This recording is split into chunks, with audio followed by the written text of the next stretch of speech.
As confidence in the material world declined during the later Roman Empire, philosophers were forced to rethink a basic question. If the world itself was broken, what should human beings strive for? Earlier philosophical traditions, especially the Stoicism so influential during the Roman Republic, had taught that individuals should act virtuously, fulfill their duties, and work to improve society. But by the 3rd century CE, this outlook began to feel unrealistic. In a world plagued by political instability, invasion, disease, and economic collapse, the idea that human effort could meaningfully improve earthly life seemed increasingly implausible. Out of this growing pessimism emerged a new philosophical system known as Neoplatonism. By the 200s CE, Stoicism gradually faded, replaced by this more inward-looking and spiritual worldview. Neoplatonism drew inspiration from the ideas of Plato, but reshaped them to fit the darker mood of late antiquity. Its most influential thinker was Plotinus, who lived from around 205 to 270 CE, and whose ideas would dominate intellectual life for centuries. Plotinus taught that all existence originated from a single, perfect, eternal source that he called the One. The One was absolute unity, beyond change, matter, or imperfection, and served as the ultimate cause of everything that existed. Rather than creating the world through deliberate action, the One overflowed, producing reality through a process known as emanation.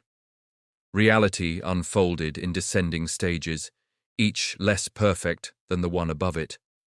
First came the divine mind, which contained the ideal forms, the abstract blueprints of all things. From this emerged the world soul, which gave purpose and order to the universe. Finally, at the lowest level, came material reality, the physical world of bodies and matter, far removed from the original perfection of the One. For Plotinus, this hierarchy explained why the material world appeared flawed and unstable. Matter, being the farthest from the divine source, was inherently imperfect. Human beings reflected this division. The body, composed of matter, was weak and corruptible, while the mind, capable of reason and intellectual insight, belonged to a higher level of existence. Plotinus argued that human fulfillment did not come from political action or attempts to reform society, but from turning inward. Through study, rational thought, and contemplation, individuals could elevate their souls and move closer to the divine. Wisdom and virtue, for Plotinus, consisted not in improving the world, but in detaching oneself from it. Although Neoplatonism originated in pagan philosophy, it bore striking similarities to emerging Christian ideas. Both emphasized the importance of the soul over the body and viewed the material world as inferior or corrupt. Many early Christians, especially monks and ascetics, shared Plotinus's suspicion of physical pleasure and worldly ambition. Yet important differences remained. Plotinus insisted that philosophy relied on reason and logical argument, while Christianity rested on divine revelation. This distinction prevented many pagan philosophers from converting to Christianity.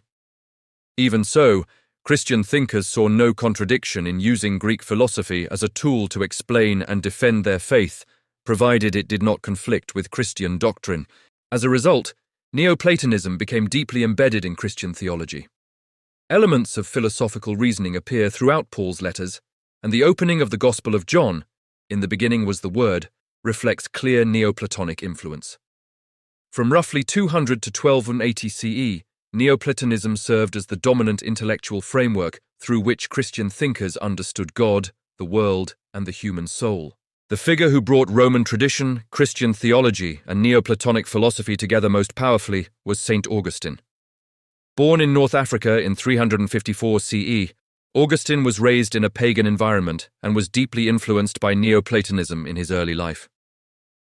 After a dramatic conversion to Christianity, he became the Bishop of Hippo and one of the most influential Christian thinkers in history. Augustine's most famous work, The City of God, was written in response to a profound shock. In 410 CE, Rome was sacked by the Visigoths, an event that shattered the long-standing belief that the city, and the empire, was eternal. Many pagans blamed Christianity for weakening Rome and angering the old gods. Augustine rejected this charge by arguing that Rome's fall was not an anomaly, but proof that no earthly state could last forever. In the City of God, Augustine insisted that all political systems are imperfect and temporary. Rome had been wrong to believe it could create a perfect or eternal order. Politics and worldly achievements, while not meaningless, were ultimately of limited importance. The only true and perfect state, Augustine argued, was the City of God, a heavenly kingdom that exists beyond time. Earthly life existed not as an end in itself, but as a preparation for entry into this eternal city.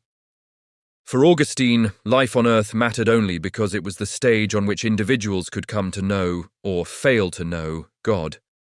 He taught that humans could seek knowledge of God through scripture and church teaching, through personal experience, and through reason. Yet even these were insufficient without divine assistance.